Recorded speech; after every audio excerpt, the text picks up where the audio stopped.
C'est l'acteur Made in Grenoble qui a le vent en poupe. Après les Césars, après Cannes, Raphaël Quenard était dans le centre-ville pour présenter son livre Clamsay à Tataouine et son film I Love Pérou, bain de foule garanti. Après sa défaite contre Montauban, le FCG aura une nouvelle chance de jouer la montée samedi au Stade des Alpes face à Perpignan. Les supporters sont prêts, ils ont déjà acheté leurs billets. Et puis ce week-end, une opération de secours de grande envergure a permis de sauver un spéléologue coincé dans une grotte en Chartreuse. On y reviendra avec Christian Godet, membre de Spéléo Secours Isère et conseiller technique auprès de la préfecture de l'Isère. Bonsoir à toutes et à tous, ravi de vous retrouver dans ce JT du mardi 10 juin 2025, du lundi au vendredi à partir de 18h, l'essentiel de l'actualité du Grand Grenoble. Il loves Grenoble. Depuis quelques mois, Raphaël Quenard, c'est un peu la garantie d'un événement réussi. Et ça n'a pas manqué vendredi soir parce qu'en plus, il jouait à domicile. Enfant de l'agglo, le comédien né à Échirolles, grandi à Gières, était venu dédicacer son premier livre à la librairie Le Square, qui organise régulièrement des rencontres avec les auteurs. Mais avant même d'avoir lu Clamsay à Tataouine, la plupart des personnes présentes étaient venues voir et prendre une photo avec celui qui dépoussière le jeu d'acteur avec son style, ses choix audacieux et son phrasé si particulier. Oui, ça y est, j'ai déjà lu le livre la semaine passée. Donc c'est un livre, je trouve, très à son image. C'est écrit comme il parle et son phrasé identique quand il prend la parole. Non, je pense que je ne m'attendais pas à ressentir autant la personne dans le roman, mais c'est complètement lui, en tout cas, dans son roman. Enfin, j'ai entendu Augustin Trapenard qui disait qu'en fait, il écrivait comme il parlait, donc rien que ça m'a donné envie d'acheter le livre. Et comme la librairie Le Square proposait la dédicace, voilà, je suis venue. Enfin, je ne m'attendais pas à tant de monde quand même, hein.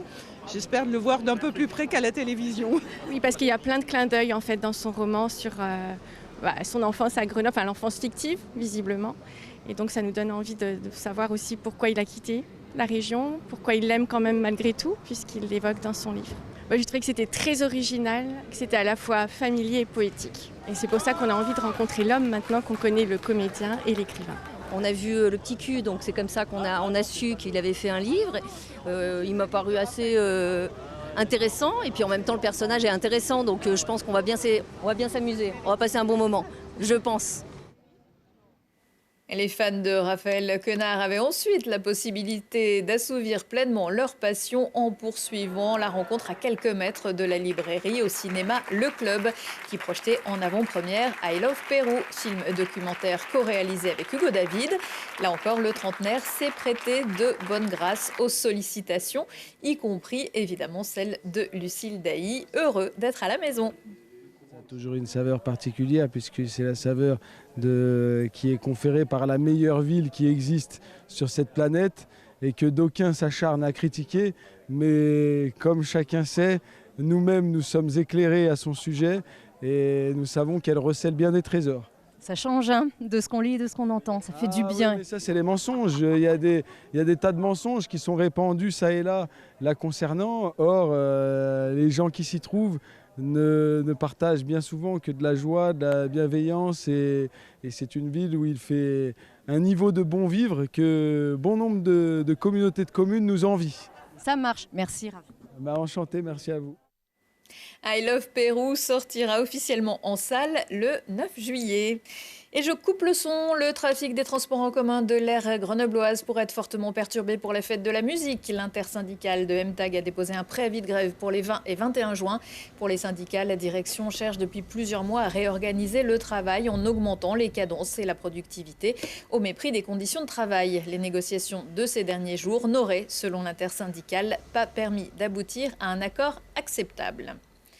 Près de 2000 personnes ont manifesté lundi en fin d'après-midi dans les rues de Grenoble pour protester contre l'arrestation par les forces israéliennes du Madeleine à 185 km des côtes. À bord de ce bateau humanitaire, des militants français, dont l'eurodéputé de la France Insoumise, Rima Hassan, ou encore la militante suédoise Greta Thunberg. Sur les 6 Français arrêtés, 2 ont accepté d'être expulsés. Les autres seront présentés à la justice. Et de 3, troisième défaite d'affilée en finale de Pro D2 pour le FCG, battu samedi à Toulouse par Montauban. Pas question de s'apitoyer, les joueurs doivent se remobiliser puisqu'ils auront une seconde chance samedi à 18h au Stade des Alpes face à Perpignan. Pour cet Access Match, les places ont d'abord été attribuées aux abonnés et aux partenaires. La billetterie pour le grand public qui a ouvert ce matin à 10h au Stade Lesdiguières a été prise d'assaut. Pourtant, il n'y avait pas Raphaël Quenard. En 2023 et 2024, les matchs d'Access s'étaient joués à guichet fermé. Fait un peu de regret parce qu'il y avait la place. Je pense qu'on joue avec aussi beaucoup de pression parce que c'est notre 3e finale d'affilée. Montauban, on ne les attendait pas spécialement ici. Je pense qu'eux, ils ont joué sans pression. Après, on a beaucoup de ratés, on laisse des points au pied, on a de la maladresse. Mais samedi, ça sera autre chose. Il nous reste une deuxième chance et c'est à nous de saisir cette deuxième chance. Tout est possible, donc on a l'avantage du terrain, on est invaincu chez nous.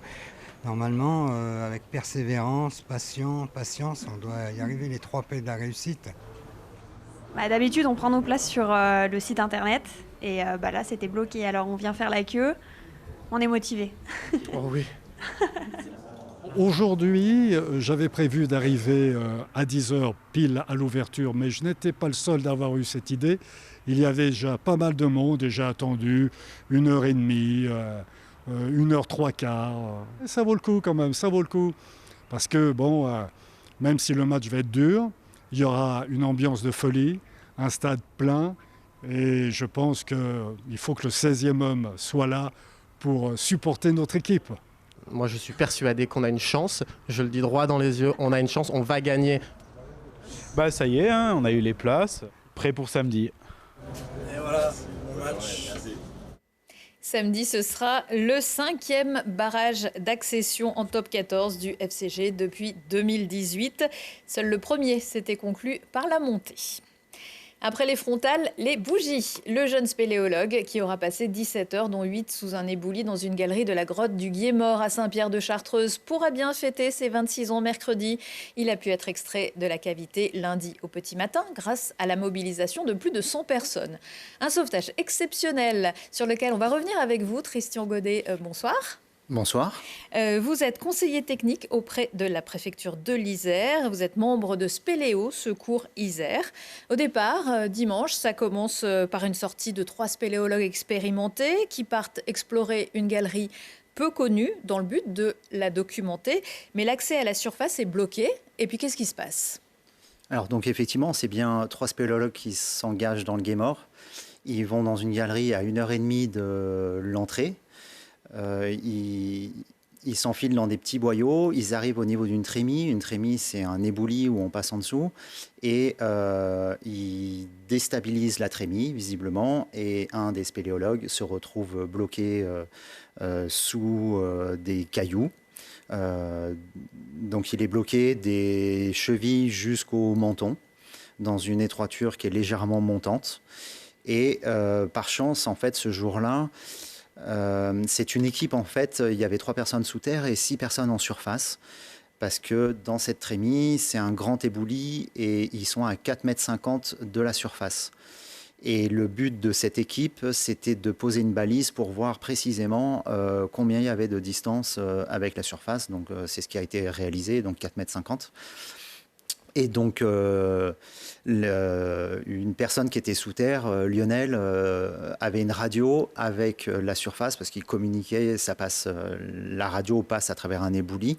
Et donc, il communiquait et c'est comme ça qu'il a pu déclencher le secours à distance. Ce qui est quand même relativement exceptionnel pour nous, c'est-à-dire qu'on avait des informations en direct. On pouvait s'adresser directement avec le requérant, c'est comme ça qu'on appelle la personne qui déclenche le secours. Le jeune homme qui est presque donc entièrement enseveli, à part la tête, à ce moment-là, il est dans quelle situation ? Il est conscient ? Il souffre ? Il est resté conscient tout le long de l'opération. Il avait extrêmement mal au bras droit parce que c'est le bras droit qui était le plus coincé sous des cailloux. Il est resté zen, comme on dit, rassuré par ses équipiers qui étaient sous terre, qui l'ont rassuré, ils ont fait de la sophrologie avec lui pour le maintenir le plus calme possible. Et En fait, la victime restait coincée 8 heures avant qu'on ait pu l'extraire. Elle était en hypothermie, ce qui est assez classique dans les grottes de la dent de Crolles. La température est entre 4 et 5 degrés. Donc c'était un peu classique qu'il tombe en hypothermie. C'est un très grand réseau. On part de Saint-Pierre de Chartreuse, on arrive sous la dent de Crolles. Ouais, c'est un très grand réseau. C'est un réseau qui fait plus de 50 km. Il y a 14 entrées actuellement. Et c'est une équipe de spéléos très aguerrie parce que, en fait, leur but, c'est de faire de l'exploration, découvrir des nouvelles galeries dans cette grotte. Et avant tout, ils refont toute la topographie de la grotte. Donc c'est une grotte qui est très complexe. Elle est sur 3 étages, 14 entrées, plus de 50 km. Et c'est une équipe qui connaît très très bien les lieux. Donc ils se sont aventurés un peu loin dans cette galerie parce qu'ils refont donc toute la topographie. Nous, on a besoin de connaissances précises des grottes. Et encore plus pour le Spéléo Secours français, ça permet de localiser précisément les victimes. Donc grâce à la présence qui était peu éloignée de la surface, les secours ont pu être alertés rapidement. La préfecture a déclenché le plan Orsec dimanche à 14h30. 104 personnes en tout sont mobilisées. Pourquoi autant de monde ? Alors, il y a beaucoup de monde, à savoir qu'il n'y a pas tout le monde qui est sous terre quand il y a 104 personnes. Sous terre, il y avait 65 personnes.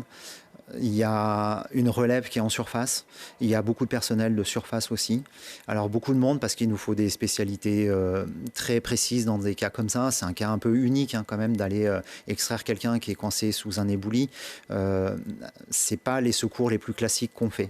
Donc, il nous fallait des gens expérimentés en désobstruction, en explosifs.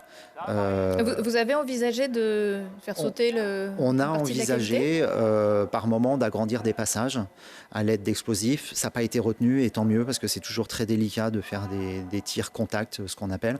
Là, c'est ce qui a été retenu, c'est on déblayait et on étayait en même temps la grotte pour pas que ça s'effondre au fur et à mesure que les secouristes progressaient pour dégager la victime.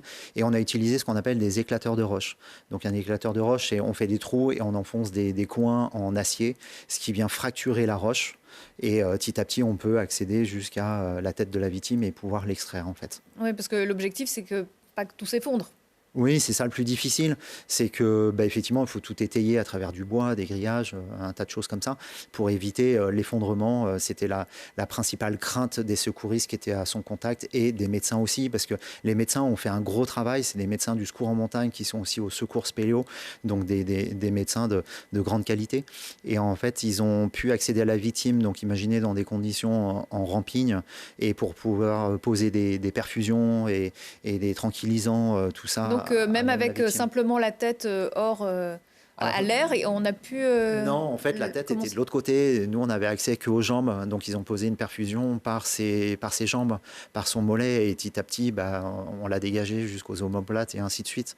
Mais la victime pouvait quand même respirer, même si elle était dans une position très très inconfortable, parce qu'elle était complètement obstruée. Ouais. Mais grâce à ce travail des médecins et des secouristes sous terre...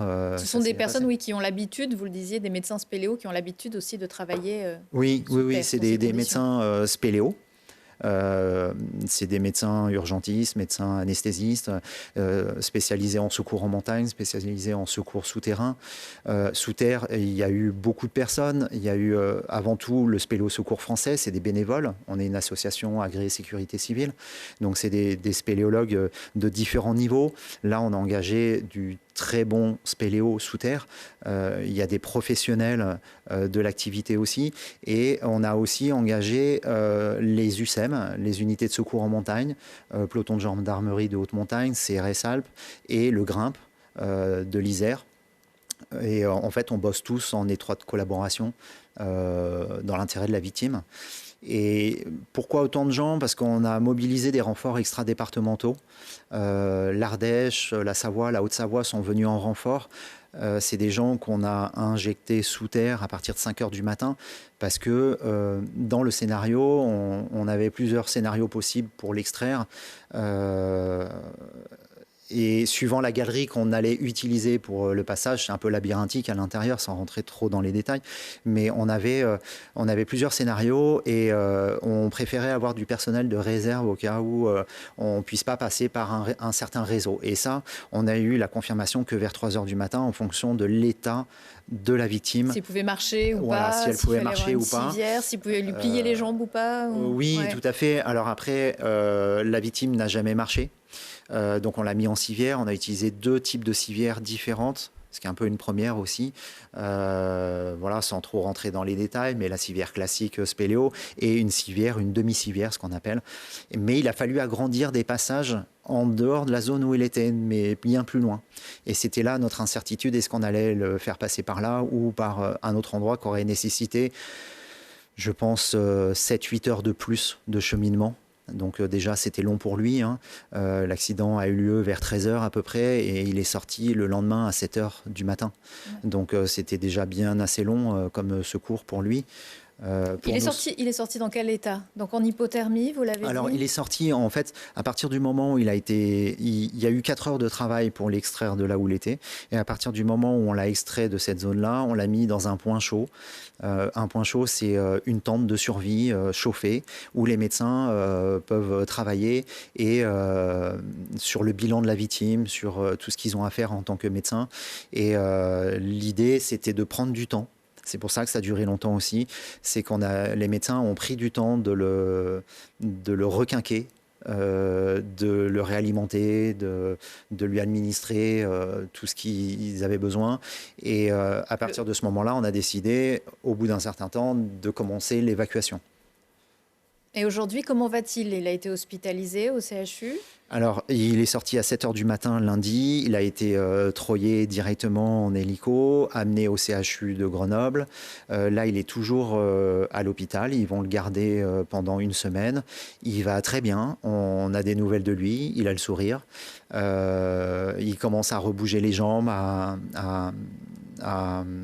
évoluer un peu, mieux. Oui, c'est sûr. Voilà. Par contre, son bras est encore bien engourdi, et encore, il a encore des fourmis un peu partout dans le bras, on va dire.